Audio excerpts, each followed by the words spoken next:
The humid embrace of a Tulsa summer had already settled over eastern Oklahoma in June of 1992, clinging to the air like a second skin, promising long, lazy days devoid of the digital distractions that would soon redefine childhood.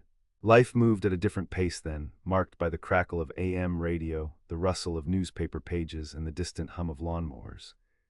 David Miller, a spirited 13-year-old with a perpetually scraped knee and a mop of sandy blonde hair that refused to stay neatly parted, thrived in this analog world. School was out and the world was an expansive playground of sun-drenched possibilities. His days were a symphony of whirring bike tires on cracked asphalt, the rhythmic thwack of a baseball against a fence, and the hushed, conspiratorial whispers shared with his best friend Mark behind the ancient oak tree at the edge of their suburban cul-de-sac. David lived with his parents, Sarah and Tom Miller, in a modest ranch-style home on the north side of Tulsa, just a stone's throw from the meandering, often overlooked Turkey Mountain urban wilderness area, a sprawling natural haven that blurred the lines between city and wild. Sarah, a kind-eyed woman who smelled faintly of flour and lemon polish, worked part-time at the local library, her world revolving around the quiet rhythm of stories and the boisterous energy of her only son. Tom, a foreman at a manufacturing plant down by the Arkansas River, was a man of few words but deep affection, his calloused hands always ready to fix a bike chain or offer a reassuring pat on David's shoulder. They were a typical American family, anchored by routine, love, and the quiet aspirations that filled their corner of the heartland, anticipating summer road trips and backyard barbecues.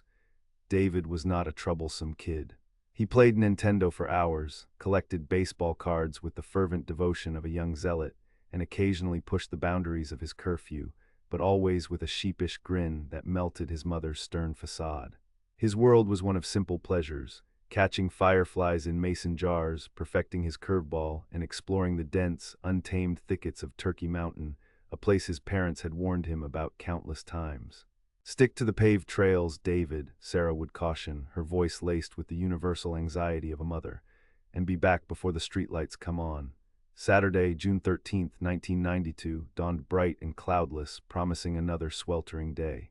David had plans. He was fixin' to meet Mark down by the creek bed that snaked through the periphery of Turkey Mountain, an area known to local kids for its smooth skipping stones and the occasional glimpse of a territorial snapping turtle. He'd packed a couple of PB&J sandwiches and a thermos of Kool-Aid, his worn baseball cap perched backward on his head. "I'll be home for supper, Mom," he'd yelled, the screen door slapping shut behind him as he pedaled away on his blue Schwinn Stingray, its chrome fenders glinting in the morning sun. Sarah had waved from the kitchen window, a faint smile on her lips, already planning meatloaf for dinner. It was a mundane farewell, unremarkable in its utter ordinariness, the kind that becomes agonizing in hindsight, etched into memory with the cruel precision of a surgeon's scalpel. A moment of simple, unwitting bliss before the world irrevocably shifted. The afternoon stretched, hot and languid. By 6:30 p.m., the smell of burnt sugar from a nearby refinery often carried on the breeze, but David was not home. Sarah's internal clock, usually so precise, began to tick faster, a subtle tremor of unease. 7 o'clock. Tom arrived home from a late shift, his brow furrowed when David's absence was mentioned. "He's probably just at Mark's, forgot to call," Tom said, trying to sound reassuring, but the worry in Sarah's voice was infectious. A call to Mark's house confirmed he hadn't seen David since midday. The creek, he'd said, then David had gone deeper into the woods, alone, seeking a new path. The first pang of genuine fear struck Sarah like a physical blow. By 8 p.m., the suburban quiet felt menacing. Calls to other friends, to neighbors, yielded nothing. Darkness began to creep in, swallowing the familiar landscape with each passing minute, and with it, the last vestiges of Sarah's composure. Panic, cold and sharp, seized them. Tom called the Tulsa Police Department. The initial response was tempered. A 13-year-old boy out past curfew could be a runaway. It happened, but Sarah insisted, her voice trembling but firm. "David wouldn't do that, not without calling. Something's wrong, I feel it." Her maternal intuition screamed louder than any rational explanation. The arrival of the first patrol car, its blue and red lights flashing silently in the deepening twilight, cast a stark, unwelcome glow on their meticulously manicured lawn. Officer Miller, no relation, a grim irony, took down the details, his pen scratching against his notepad. Description: height, weight, what he was wearing: faded denim shorts, a red Tulsa Drillers t-shirt, beat-up sneakers. A recent photograph, David's grin wide and gap-toothed, was handed over, a heartbreaking snapshot of innocence soon to be plastered on telephone poles and milk cartons. The hours that followed blurred into a nightmarish vigil. Tom and Sarah, joined by frantic neighbors and Mark's parents, began their own search, their flashlights carving weak arcs through the inky blackness of Turkey Mountain's perimeter. They called out David's name, their voices hoarse, swallowed by the vast, indifferent expanse of the wilderness. The air grew heavy with unspoken fears, the rustle of leaves sounding like a taunt, every shadow a potential revelation. By dawn, an official search party was mobilized. Uniformed officers, K-9 units, and dozens of community volunteers combed the dense woods and winding trails of Turkey Mountain. The sun beat down relentlessly, mirroring the intensity of their desperation. Helicopters droned overhead, their blades chopping the air, an ominous soundtrack to their growing dread. Days bled into weeks. David's blue Schwinn Stingray was found on a rarely used dirt track, deep within the park, leaning against a gnarled oak, its front tire slightly deflated. There were no skid marks, no signs of a struggle. Just the bike, an abandoned testament to a ride abruptly cut short. The discovery of the bike deepened the mystery and intensified the police investigation. This wasn't a runaway, this was something far more sinister. Detectives from the TPD's Major Crimes Unit took over, led by Detective Richard Harding, a seasoned officer with weary eyes and a reputation for dogged persistence. He interviewed every kid David knew, every neighbor, every transient seen in the area. Composite sketches of suspicious individuals were circulated. A command center was set up at a local church. The media descended, the story of the vanished Tulsa boy dominating local newscasts. Sarah and Tom made tearful appeals, their faces etched with a grief too profound for words, their voices raw with pleading. Please, if anyone knows anything, anything at all, but the leads were few and far between. A vague sighting of a dark-colored sedan near the park entrance, a whispered rumor about a local recluse, a discarded wrapper near David's bike that proved to be inconsequential. Each tip was meticulously followed, each path pursued with fervent hope, only to dead-end in frustration and renewed despair, leaving unanswered questions. The forensic capabilities of 1992 were limited. DNA analysis was still a nascent science, not yet routinely applied to every speck of evidence, and certainly not with the speed or precision we expect today. Fingerprints were lifted from the bike, but they were David's, as expected. The dirt, the leaves, the undergrowth around the bike yielded nothing but nature's indifferent tapestry. The woods, so vast and unforgiving, seemed to swallow secrets whole, protecting its dark truths from the desperate eyes of man. The intense media coverage eventually waned, replaced by fresher tragedies. The yellow flyers bearing David's smiling face faded on telephone poles, then were torn down or covered by new advertisements. Life in Tulsa, in the wider world, moved on, but for Sarah and Tom Miller, time had stopped. Their home, once filled with the joyous echoes of David's laughter, became a mausoleum of memory. His bedroom, a shrine, the baseball glove he'd left on his bed, the unfinished Nintendo game paused on the screen, became relics of a life that had simply ceased. The grief was a living entity in their house, a silent, pervasive presence that reshaped every corner of their existence. Their marriage, once solid as bedrock, developed deep, jagged cracks under the immense pressure. Arguments flared over trivialities, masking the deeper, inexpressible pain that consumed them. Sarah retreated into a fog of depression, finding solace only in the quiet aisles of the library, lost among stories that weren't her own, the weight of unwept tears heavy in her chest. Tom, outwardly stoic, drank more, the whiskey a temporary balm against the gnawing guilt of not being able to protect his son, of not having been there. Holidays became excruciating reminders of their missing piece. Birthdays were marked by a lone cake, a single unlit candle blowing out the flame with a silent, desperate wish. Christmas, a charade of forced cheer.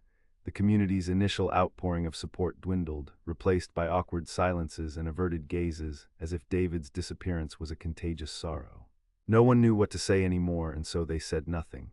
David Miller became the missing boy, a haunting local legend, his case filed away as cold in the TPD archives, occasionally reviewed by new officers who would shake their heads, but without new evidence it remained a specter, unresolved, gathering dust. 10 years crawled by. The calendar pages turned, marked by the changing seasons, the relentless march of technological progress, and the slow, agonizing erosion of hope. It was now June 2002. Cell phones were ubiquitous, the internet a daily utility, and the world had grown sharper, faster. But in the Miller household, the quiet ache persisted, a chronic, debilitating condition. They still lived in the same house, but it felt larger, emptier. Sarah had retired from the library, her hair now streaked with more silver than blonde, her eyes holding a permanent sorrow. Tom had taken early retirement, his body worn, his spirit wearier. They rarely spoke of David directly, the wounds too raw, too deep. His absence was a hole that could never be filled, a silence that echoed in every room. On a bright, unusually cool Saturday morning, far from the well-trodden paths of Turkey Mountain, two college students from the University of Tulsa, Mark Jenkins and Chloe Davis, decided to venture into a more secluded, rugged section of the Osage Hills, not far from the winding shores of Keystone Lake, an area rarely explored by casual hikers due to its challenging terrain and dense undergrowth. They were photography enthusiasts seeking untouched landscapes, a momentary escape from urban sprawl and the demands of their studies. Their backpacks were filled with water bottles, energy bars, and their expensive digital cameras, cutting-edge technology for 2002, symbols of a new era. They'd been hiking for hours, pushing through thorny brambles and navigating tricky rock formations, the air thick with the scent of pine and damp earth, when Chloe spotted something out of place. A flash of faded color beneath a cluster of wild sumac, near the dried-up bed of a seasonal creek, almost swallowed by a decade of natural decay. "Hey, what's that?" she called out to Mark, her voice hushed, pointing with her trekking pole. Intrigued, Mark pushed aside the tangled foliage, feeling a prickle of unease. What they saw sent a profound chill through the warm June air that had nothing to do with the breeze. Lying half-buried in the leaf litter, almost indistinguishable from the decaying earth, were the remnants of a sneaker, its laces long disintegrated, its rubber sole cracked and brittle. Next to it, a scrap of what looked like faded denim. And then undeniable, stark white against the dark soil, a small, curved bone, unmistakably human. A wave of profound nausea washed over them, quickly followed by a primal fear. This wasn't a discovery for their photography project. This was something profoundly, terrifyingly different, a silent scream from the earth itself. Heart-pounding, Mark pulled out his flip phone, a technological marvel compared to what was available a decade prior, and, despite the spotty reception, managed to dial 911. Within hours, the serene wilderness was transformed into a buzzing crime scene. Tulsa police, along with forensic anthropologists from the Oklahoma Medical Examiner's Office, descended upon the site. The area was cordoned off with bright yellow tape, the peace shattered by the whirring of generator-powered lights and the hushed, urgent voices of investigators. The scene was meticulous, a grid system laid out by crime scene technicians. Every square foot was sieved, every leaf examined. Slowly, painstakingly, more remains were uncovered. Fragments of a skull, vertebrae, ribs, small, long bones, alongside corroded metal snaps from what might have been a pair of shorts, and a few tattered pieces of fabric, barely recognizable against the earthen backdrop. The bones were fragile, bleached by sun and rain, gnawed upon by scavengers, scattered over a small area by the relentless forces of the elements and wildlife over a decade. Dr. Alina Vance, the lead forensic anthropologist, worked methodically, her face grim. The size and development of the bones indicated a juvenile, likely a male, between 12 and 16 years old at the time of death. Dental records would be the quickest path to identification, she explained to the anxious officers. A full skeletal reconstruction would follow, a painstaking attempt to piece together the last moments of a lost life. The process was agonizingly slow, each discovery a quiet, chilling whisper from the past. The condition of the remains made determining a precise cause of death incredibly challenging. There were no obvious bullet wounds or sharp force trauma. Blunt force impact could have occurred, but the bones showed no clear signs after years of degradation. Strangulation or poisoning, for instance, insidious acts against soft tissue, would leave no trace on skeletal remains, rendering a definitive answer impossible. The silent earth held its secrets tightly. Detective Harding, now grayer, a little heavier, but with the same weary eyes, was among the first cold case detectives to arrive. The moment the approximate age was relayed, a cold dread settled in his stomach. He remembered David Miller, the heartbreak, the unsolved case that had haunted his early career. He ordered a cross-reference of all missing children cases in Oklahoma from the early 90s, specifically those matching the age and gender. David Miller's file was pulled from the cold case archives. The call to Sarah and Tom Miller was delivered by Detective Harding himself. It was a phone call they had both dreaded and yearned for over 10 long years. The news that human remains had been found, consistent with David's age and approximate time of disappearance, was a fresh wound, yet also a fragile, terrifying sliver of hope. They provided David's dental records, a collection of old X-rays from childhood checkups. The wait for confirmation was excruciating, a purgatory of renewed grief and anticipation. Days later, the official confirmation came. The dental comparison was positive. The remains belonged to David Miller. Their boy, lost to them for a decade, had finally been found. There was no joy in the revelation, only a profound, crushing sorrow, mixed with the unsettling relief of certainty. He wasn't merely gone, he was truly gone, and they could finally lay him to rest. The discovery reignited the cold case with a fierce, albeit brief, intensity. Detective Harding, alongside a new generation of investigators, pored over the aged files. The old witness statements were re-examined. The limited forensic evidence from 1992 was pulled from storage. Could modern DNA techniques, so advanced compared to a decade prior, yield new clues from the tattered clothing fragments or the bones themselves? Samples were sent to the state crime lab. Every hope was pinned on a breakthrough. But time, the relentless adversary, had done its work too well. The crime scene, exposed to a decade of Oklahoma, whether scorching summers, icy winters, torrential rains, had been largely sanitized. The clothing fragments were too degraded to yield usable DNA from an assailant. The bones, while confirming David's identity, offered no conclusive evidence of how he died or who was responsible. Without a clear cause of death, or a weapon, or a perpetrator's DNA, the investigation once again struggled. The lack of direct physical evidence connecting a suspect to the scene became an insurmountable barrier. Old persons of interest were revisited, but without new, concrete evidence, they remained just that, persons of interest. The trail, after 10 years, was utterly cold, faded into the wind and the dust of the Osage Hills. David Miller was finally laid to rest in a small cemetery on the outskirts of Tulsa, his gravestone bearing the inscription, "Forever 13."